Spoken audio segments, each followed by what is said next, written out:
أعوذ بالله من الشيطان الرجيم. بسم الله الرحمن الرحيم.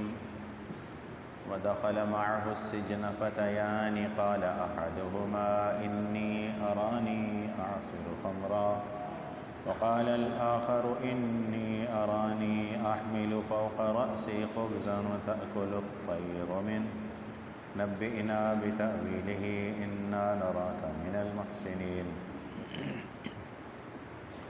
قال لا يأتيكما طعام ترزقانه إلا نبأتكما بتأويله قبل أن يأتيكما ذلكما مما علمني ربي إني تركت ملة قوم لا يؤمنون بالله وهم بالآخرة هم كافرون. صدق اللہ مولانا العظیم. عزیزان گرامی، سورہ یوسف کا 5واں رکوع شروع ہوا ہے. یہاں تک تو آپ واقعہ سن چکے کہ بادشاہ نے اور اس کی کابینہ نے یوسف علیہ السلام کے بارے میں یہ فیصلہ کر دیا تھا کہ اس کو کچھ وقت کے لیے جیل میں ڈال دیتے ہیں، قید کر لیتے ہیں. مقاصد کافی کچھ تھے، ان میں سے ایک مقصد یہ بھی تھا کہ ہم پر الزام نہیں آئے گا، لوگ سمجھیں گے کہ اصل مجرم یہی تھا، اس لیے تو اس کو جیل میں بھیج دیا گیا ہے.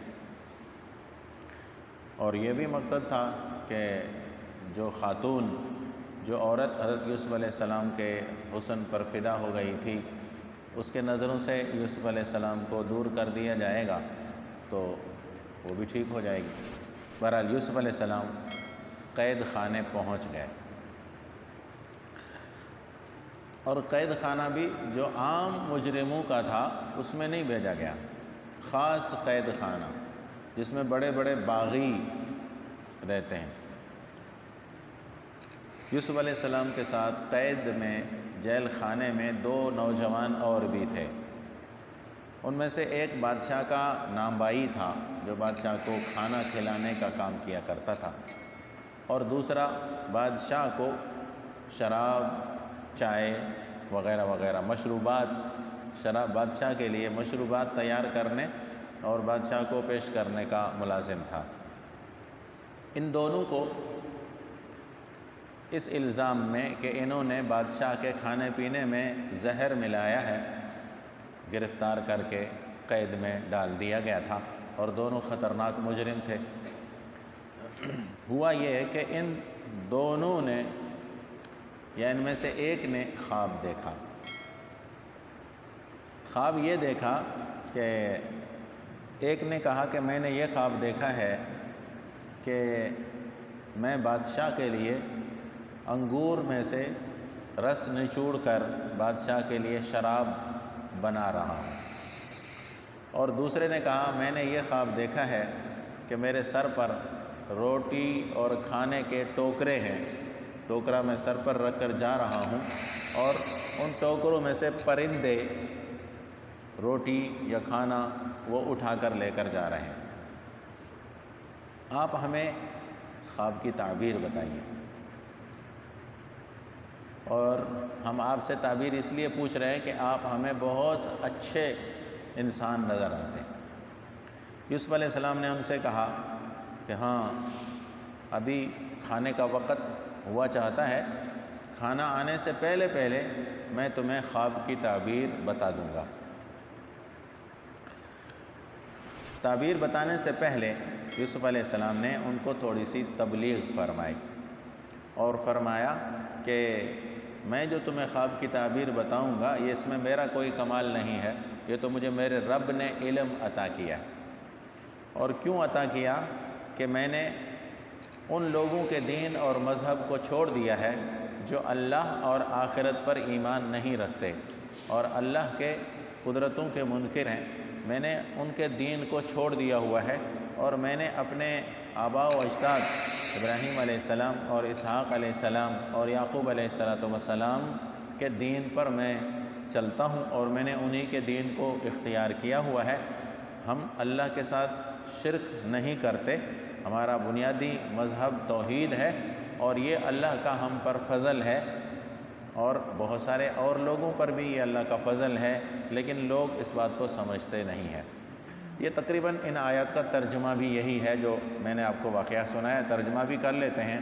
اللہ تعالیٰ فرماتے ہیں کہ قید میں داخل ہوئے یوسف علیہ السلام کے ساتھ 2 نوجوان، ان میں سے ایک نے کہا کہ میں اپنے آپ کو خواب میں ہوں اور دیکھ رہا ہوں کہ میں نچوڑ رہا ہوں شراب کے لیے انگور کا رس، اور دوسرے نے کہا کہ میں خواب میں یوں دیکھ رہا ہوں کہ میں اٹھائے ہوئے ہوں اپنے سر پر روٹی جس میں سے پرندے کھا رہے ہیں، آپ ہمیں تعبیر بتائیے، ہم آپ کو نیکوکاروں میں سے دیکھ رہے ہیں۔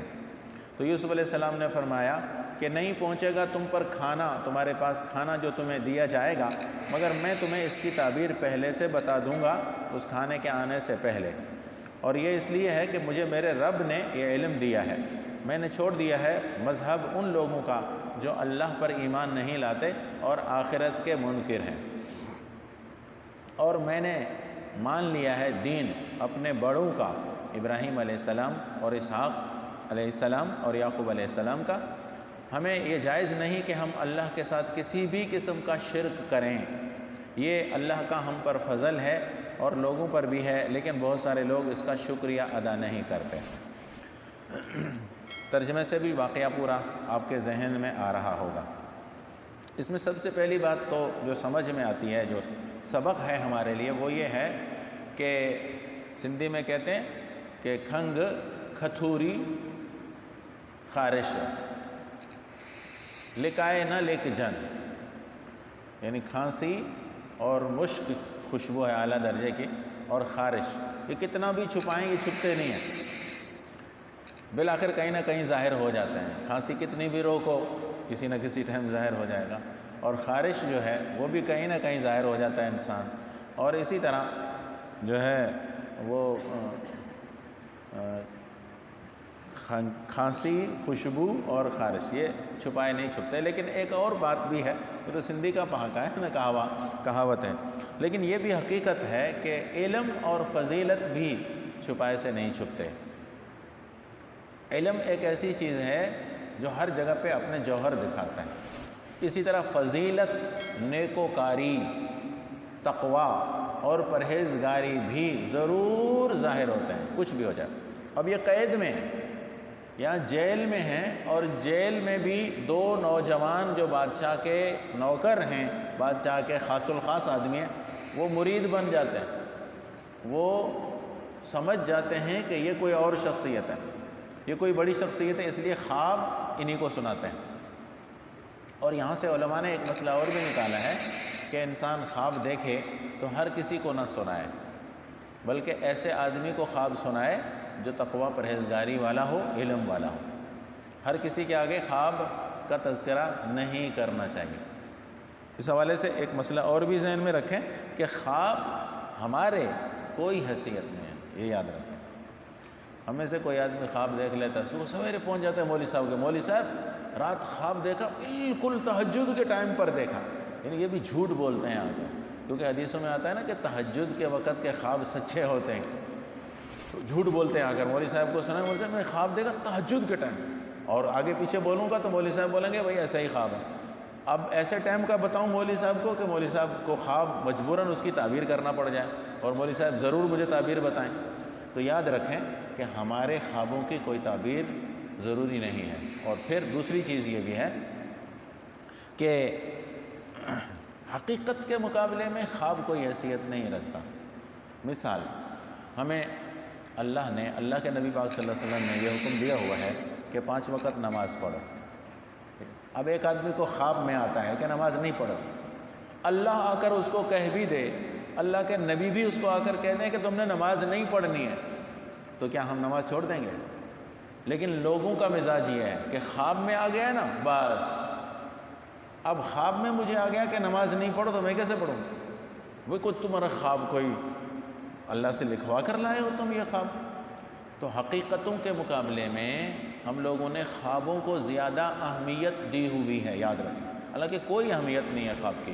خواب ایک ایسی چیز ہے جو ایک پیش آنے والے واقعے کے بارے میں کبھی کبھار انسان کو بتا بھی دیا جاتا ہے کہ یہ ہونے والا ہے، تو کیا ہوا، اس کو کوئی روک تو نہیں سکتا نا، جو ہونے والی چیز ہے اللہ کی طرف سے جو چیز، کبھی کبھار پردہ کھل جاتا ہے، یہ غیب کی چیزیں ہیں، لیکن کبھی کبھار انسان کا جو ہے نا وہ سوچ انسان کی وہاں پہنچ جاتی ہے. جیسے ہم ابھی دنیا میں بیٹھے ہوئے سوچتے ہیں جنت میں جائیں گے, جنت میں ایسے مزے ہوں گے, جنت میں ایسے پھل ہوں گے, سوچ لیتے ہیں نا.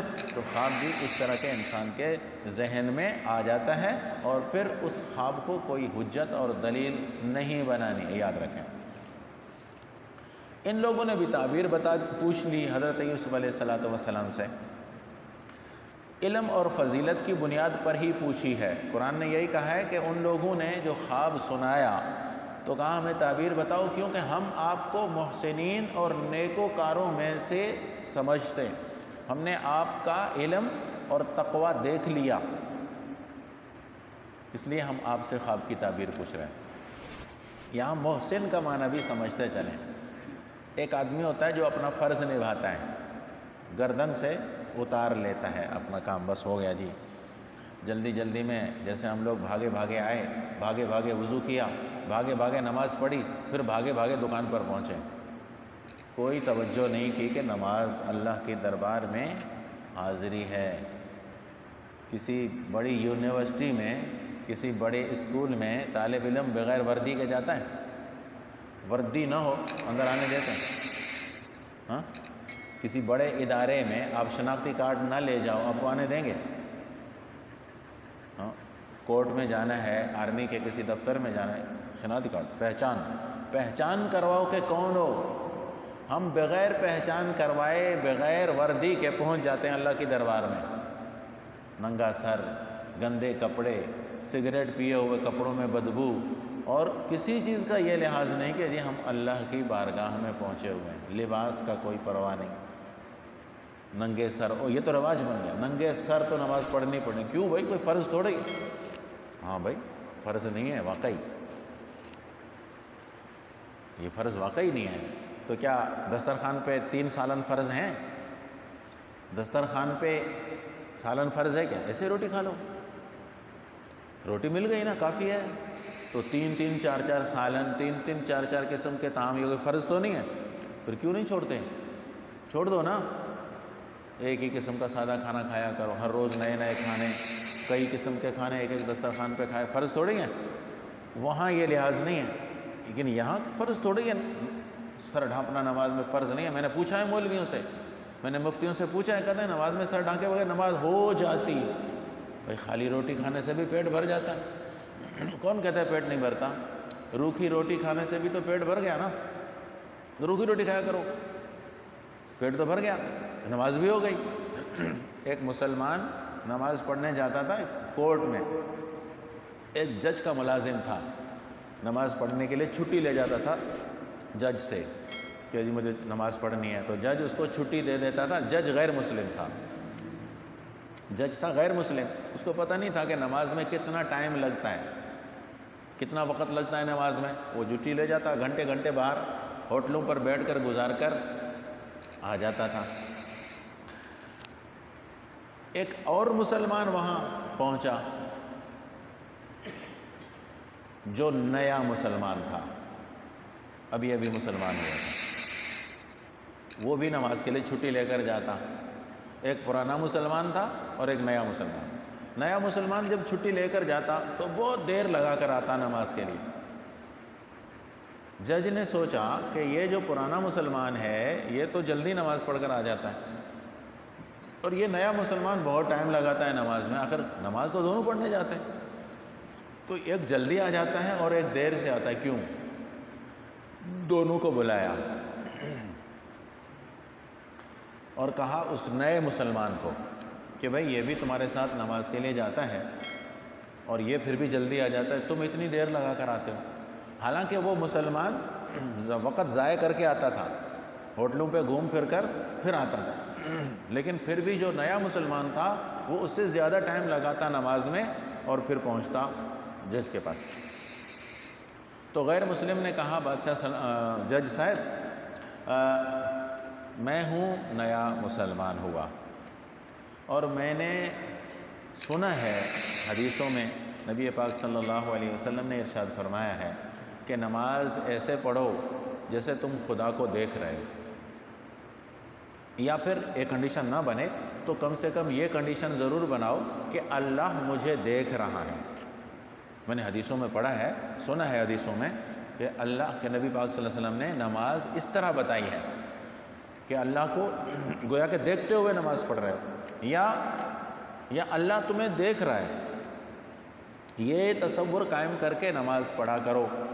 تو جج صاحب یہ ذہن بنانے میں کہ اللہ مجھے دیکھ رہا ہے یا میں اللہ کو دیکھ رہا ہوں، میں مسجد میں جا کر بیٹھ جاتا ہوں، اور یہ ذہن بنانے میں کہ میں اب نماز پڑھوں، اب میں اللہ کو دیکھ رہا ہوں، اب اللہ مجھے دیکھ رہے ہیں، میں تب نماز شروع کرتا ہوں جب میرا ذہن یہ بن جائے کہ میں اللہ کو دیکھ رہا ہوں یا اللہ مجھے دیکھ رہا ہے، تب میں نماز پڑھتا ہوں، اور اس ذہن بنانے میں مجھے وقت لگتا ہے، اس لیے مجھے دیر ہو جاتی ہے۔ واقعی ایسا ہے کہ پرانے مسلمانوں کے مقابلے میں نئے مسلمان نیک صالح ہیں۔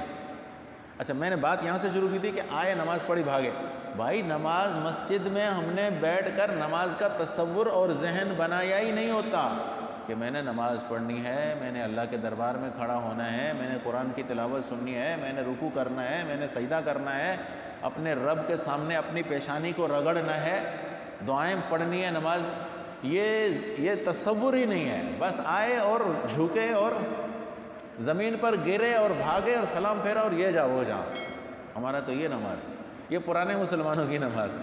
نئے مسلمانوں کی شاید کچھ نہ کچھ اچھی بنتی ہو، کیونکہ ان کے دلوں میں نیا جو چیز آتی ہے وہ سوچ سوچ کر اس حوالے سے عمل کرتے ہیں۔ تو بہرحال محسن، یہاں جو ان دو بندوں نے یوسف علیہ السلام کو فرمایا نا کہ ہم آپ کو نیکوکار دیکھتے ہیں، یعنی ہر کام کو اچھے طریقے سے کرنے والے کو ایسا محسن کہتے ہیں، خالی ذمہ داری پوری کرنے والے کو نہیں کہا جاتا۔ جیسے نماز میں احسان کا درجہ ہے، ہر نیک عمل میں ایک احسان کا درجہ ہے، یعنی اونچے درجے کا عمل کرنا۔ تو یوسف علیہ السلام کے اندر یہ چیز تھی، انہوں نے بھی محسوس کی اور دیکھا۔ علم اور تقوی اور فضیلت کہیں چھپائے نہیں چھپتے، متاثر ہو گئے اور اپنا خواب یوسف علیہ السلام کو سنا دیا۔ یوسف علیہ السلام کو تو اللہ نے علم دیا تھا تاویل احادیث اور تاویل رویا دونوں کا، بات کی سطح سے لے کر گہرائی تک پہنچنا اور بات کو منٹوں میں حل کر لینا، یہ تاویل احادیث ہے، اور ایک تاویل رویا ہے، خواب کی تعبیر تک پہنچ جانا۔ یہ علم بھی اللہ تعالیٰ انبیاء کرام کو دیتے ہیں، ضروری نہیں ہے کہ نبی کے پاس ہو، غیروں کے پاس بھی آ جاتا ہے یہ علم۔ کہتے ہیں کہ ابو جہل جو تھا وہ خوابوں کی تعبیر کا بڑا ماہر تھا، خوابوں کی تعبیر کا بڑا ماہر تھا ابو جہل، کافر ہے لیکن فن ہے، یہ فن جو ہے کسی اور کے پاس بھی جا سکتا ہے، ضروری نہیں ہے کہ صرف نبیوں کو علم ملے گا، کیونکہ اس علم کا شریعت سے تعلق ہی نہیں ہے بھائی، یہ یاد رکھیں۔ خواب کے تعبیر کا شریعت سے تھوڑی تعلق ہے، خواب کی تعبیر ایک حقیقت تک پہنچنے کا نام ہے۔ ایک آپ چیز دیکھتے ہیں اور دیکھ کر آپ حقیقت تک پہنچ جائیں، ایک پنکھے کو دیکھیں آپ، اب ایک آدمی اس پنکھے کے بارے میں سوچے کہ اس کی مینوفیکچرنگ کیسے ہوئی ہے، اس کے اندر کتنے بیرنگ لگے ہوئے ہیں، اس کے اندر کتنا آرمیچر لگا ہوا ہے، کتنے کیپسٹل لگے ہوئے ہیں، اور کس قسم کا کلر ہے، کس قسم کا لوہا ہے، بات کی تہ تک پہنچنا، یہ خواب ہے، خواب کی تعبیر اس کو کہتے ہیں۔ تو انبیاء کرام کے اندر تو یہ صلاحیت ہوتی ہے۔ بہرحال یوسف علیہ السلام نے ان کو پہلے تو ان سے کہا کہ ہاں بتاتا ہوں، فوراً نہیں بتایا، فوراً خواب کی تعبیر نہیں بتائی، بلکہ فرمایا کہ بتاتا ہوں لیکن تھوڑا سا وقت، کھانا جو آتا ہے نا وقت پہ جو قیدیوں کو ملتا ہے، کھانا کھانے سے آنے سے پہلے میں آپ کو خواب کی تعبیر بتا دوں گا، یہ وعدہ کیا ان کے ساتھ تاکہ یہ تھوڑا مطمئن ہو جائیں اور تھوڑا سا مجھے وقت مل جائے ان کو سمجھانے کا۔ اور اس کے بعد یوسف علیہ السلام نے ان کو دعوت دینا شروع کر دی، دعوت دی ہے ان کو۔ اچھا، اس میں یہ بھی فرمایا سب سے پہلے کہ بھئی ذالکما مما علمنی ربی، شیخی نہیں بکھا رہی، ہاں میں تو تمہیں جو ہے نا وہ پھونک ماروں گا تم مکے پہنچ جاؤ گے، میں جو ہے نا وہ تمہیں جہنم سے آزاد کروا دوں گا۔ ایسے بھی تو لوگ دیکھے ہیں نا کہ جی تم نماز نہیں پڑھو، میں جو بیٹھا ہوں میں تمہیں پل صراط پار کروا دوں گا، ایسے بھی لوگ سنے ہیں، دعوے کرتے ہیں۔ یوسف علیہ السلام نے سب سے پہلے تو یہی دعویٰ کیا کہ جی یہ اللہ نے مجھے علم دیا ہے، میرا کوئی کمال نہیں، میں کوئی نجومی، میں کوئی کاہن، میں اس طرح کا بندہ نہیں ہوں، مداری نہیں ہوں، اللہ نے مجھے یہ علم دیا ہے۔ اچھا، پھر آگے کیا کہا کہ میں نے تو جو لوگ اللہ پر اور آخرت پر یقین نہیں رکھتے، میں تو ان کے دین کا پیروکار ہی نہیں ہوں، میں ان کے دین کا پیروکار نہیں جو اللہ اور آخرت پر یقین نہیں رکھتے۔ یہ انبیاء کرام کی تبلیغ کا بنیادی مرکز دو چیزیں ہیں، اللہ کو مانو اور آخرت کو مانو، اللہ کو مانو اور آخرت کو مانو، تمہارے سارے مسائل کا حل یہی ہے بنیادی۔ ہر نبی نے یہی تبلیغ کی ہے۔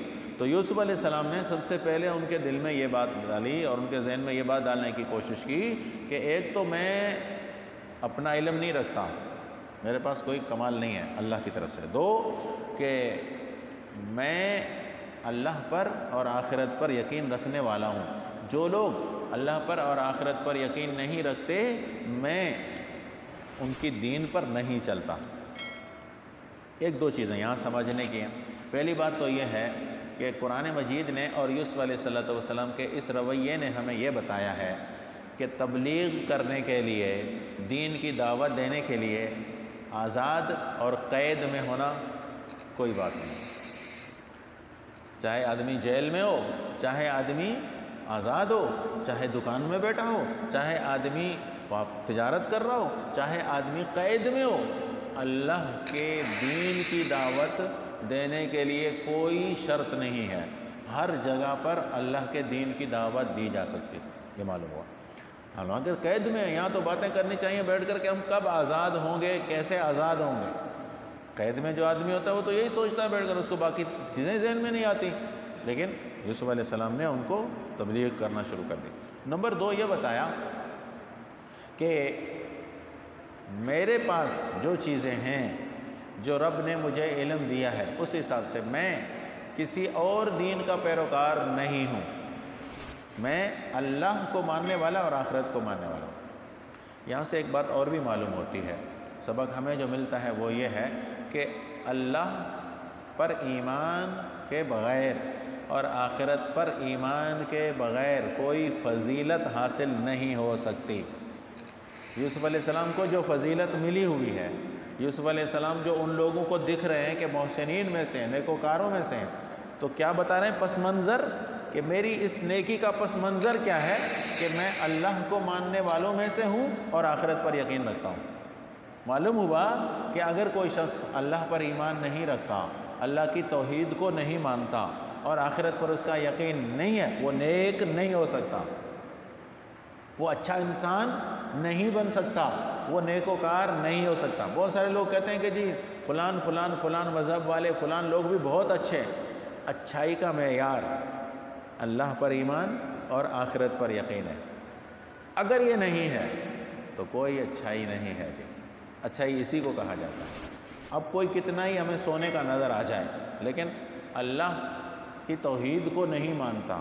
اللہ کو ماننے کا مطلب ہے اللہ کی ذات اور صفات کو ماننا ہے۔ آگے اس حوالے سے آگے اور مزید تفصیل آپ کو ملے گی۔